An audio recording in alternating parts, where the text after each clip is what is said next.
Hi everyone!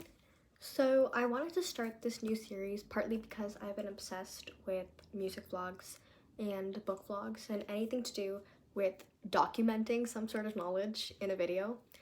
And considering the fact that I released Lacrimosa di Sila a couple, I think, weeks ago, and something that I had introduced in that video is explaining the history behind the piece, a little bit about the composer, and a little bit of the backstory that you as the audience and me as the performer can connect more with the pieces. So in order to document the music history of Western classical music specifically, because it is such a bad rep for itself, and it can be misrepresented in so many ways to make it seem so bland and so boring, especially to appeal to a younger generation and people my age who definitely can find classical music really, really boring.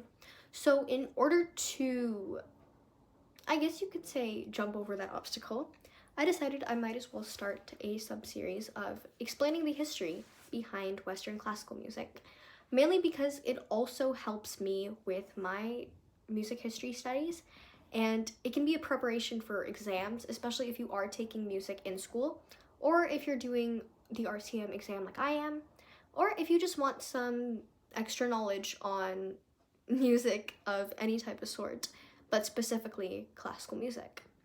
And something that is really prominent in Western classical music is this idea of patterns in the music. And that's why I didn't want to jump into straight some of the composers, but I wanted to first start on the ideas of patterns in Western classical music. And by the way, the guide that I am using for the composers coming up and the eras is my grade 9 RCM music history book. And the reason why I'm using this is because not only does it help me with what I'm actually studying, but in the beginning it gives you a very, very nice detailed explanation of all the different eras and all of the different composers that come under that era.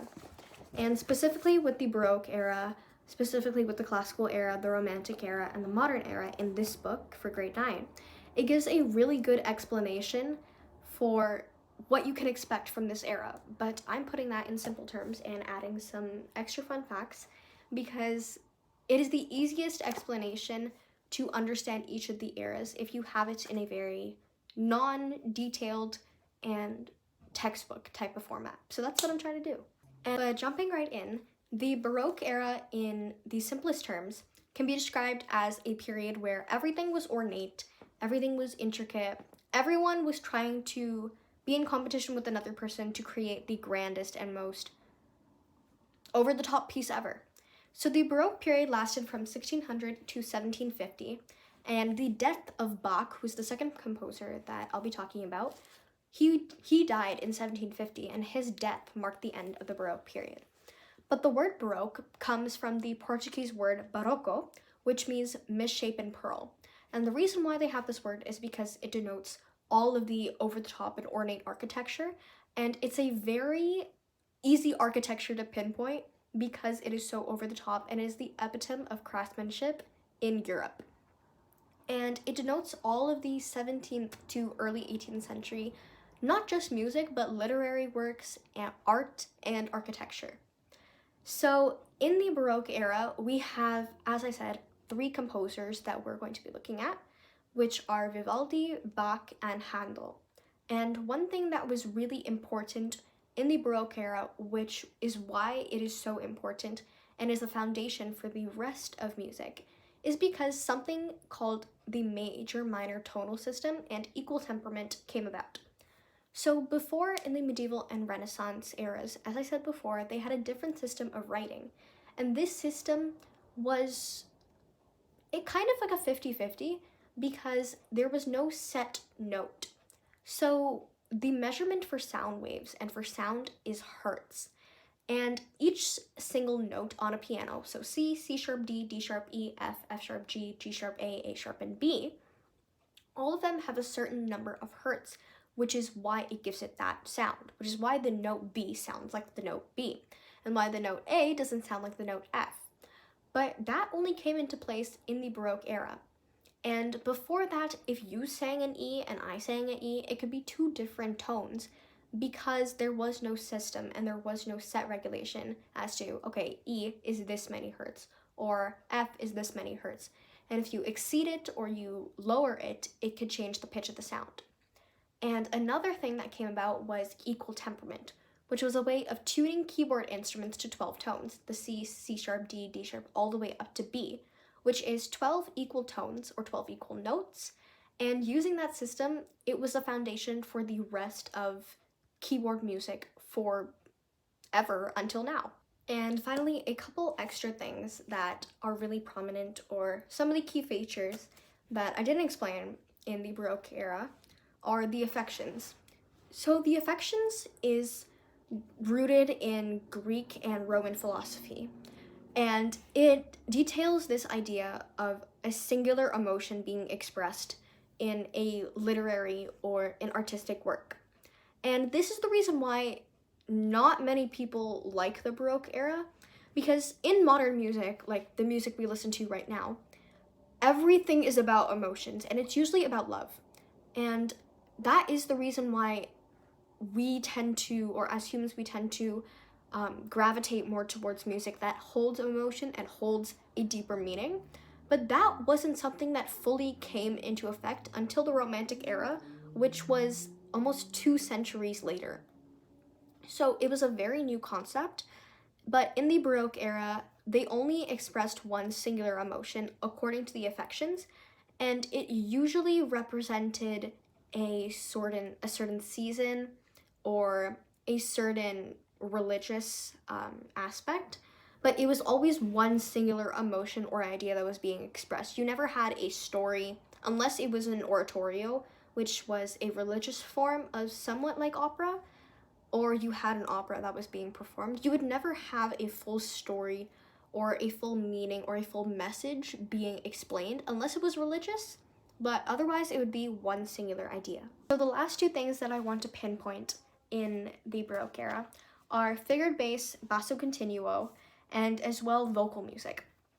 So figured bass is a musical shorthand that was developed in the Baroque era, and you have numbers or figured symbols on the bottom of the bass line, and these would show the harmonic progression, and they would essentially just show the chord progression and show the different chords that would be played at a certain time. And the harpsichordist, or whoever was realizing the harmonies, would improvise them in real time. So this provided a structure instead of just trying to look at the sheet music and improvise, but it provided a structure so that the harmonies could be played properly. And the way that they were played properly is by using basso continuo, which was a Baroque performance practice, and it usually involved two performers. So one of them was playing the notated bass line, which basically means that in the bass line you would have singular notes that would then correspond to a certain chord, and that was what you would harmonize on. And then the other one would be realizing the harmonies indicated by the figured bass notation on the bottom of the bass line. And as I said, the harmonies were usually played by a harpsichordist or an organist, and this allows for an added practice to improvisation, and it also allows a framework for the chord progression in a piece. And it was just a really easy way to practice improvisation and an easy way to practice the chord progressions and the harmonic progressions in a piece, especially since Baroque music wasn't too emotionful and was more extravagant in the way that you had so many different melodies going at once, and there was always some sort of virtuosity that was needed to play these pieces.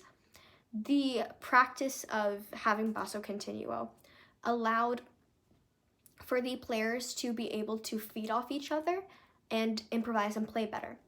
And lastly, vocal music. So up until the Baroque era, vocal music was generally religious, but it was usually just the singers singing. There wasn't like an added instrumental track, or you didn't have that concept of having karaoke or having some sort of instrumental music in the background, and then the singers would be singing on top, which is what we're used to today. It's essentially a choir. But in the Baroque era, this is when vocal music and instrumental music sort of kind of came together and merged, and this can be seen especially in the last composer of the Baroque era that I'll be talking about, who is Handel, and he is most known for his Hallelujah chorus. And if you search it up, I know that every single one of you is going to recognize it. It's in every single commercial ad. But this kind of instituted a balance and a relationship between vocal music and instrumental music. Finally, other than those two things, what were the highlights of this period? So up until the Baroque era, so this is talking a bit more about the medieval and Renaissance era, something that was really, really important, especially in religious music, and if you look at the full recordings of the SATB chorus for a lot of the chants that I've done, and you can look at Aspergisme, or if you're looking at Pange Lingua sometimes, it'll have it. But a lot of these chants were sung with, obviously, a full chorus or a full choir, but that allowed there for multiple little snippets of melodies to be played at once. And the term for this is polyphony. So polyphony, or a contrapuntal texture or polyphonic texture, is having multiple melody lines all being played or sung at once. And this sounds really, really terrible if not properly orchestrated. Because if you have multiple melodies at once that don't fit into each other properly and don't correspond with each other, and this can be going from they're not in the same key or the same time signature, or they're just so, the harmony does not work together and you have notes clashing and it sounds terrible and it sounds really disgusting and really dissonant to listen to, having a polyphonic texture is really hard to work with. But if you do it correctly and you do it in a way that everything fits together, which is something that Bach was known for, it can create some of the most interesting, over-the-top music that you have ever heard. And to envision this, imagine that you're walking into a church and it's dark and it's lonely and you just have several candle lights all over the place. And then all of a sudden, you just hear this loud organ with all the pipes are out, all the stops. It sounds so humongous and so ginormous. But you're hearing 4 different melodies going at the same time. And something that a lot of people don't know about the organ is that we have foot pedals that we play with our feet. So usually you will have 2 or more keyboards which you play with your hands, and you can change the sound of them with the number of stops that you set, and you can cycle through them as you play the piece depending on whether it requires it or not. And then you have your foot pedals, which are pedals that you play with your foot, and they look like an exact replica of the keyboard and the keyboard that you're playing with your hands, except you're playing it with your foot. So this allows for you to play 3 melodies at once, or more if you incorporate 2 melodies with one hand and you switch, and it's really, really confusing to explain, and it's even more confusing to understand. But if you do it properly and you play it properly and you play it the way that it's supposed to be played, especially if you're playing some of Bach's organ fugues and organ preludes, it sounds incredible, and it's the traditional and the stereotypical sound that you'd hear if you'd walk into a church and you'd hear the organ. That is the end in my first series, or my first video in the series on explaining Western classical music. I hope to be able to make more videos encompassing all of the eras and later the medieval and Renaissance, because they help both you and me. So I hope you learned at least something new and are at least a little bit interested in the topic of music history, because once we get into the composers' lives, they get really, really interesting and they get really exciting. And please let me know if there are any other sub-series or anything else that you'd like me to cover, whether it be harmony related or just anything else that I can post in addition to my performance videos.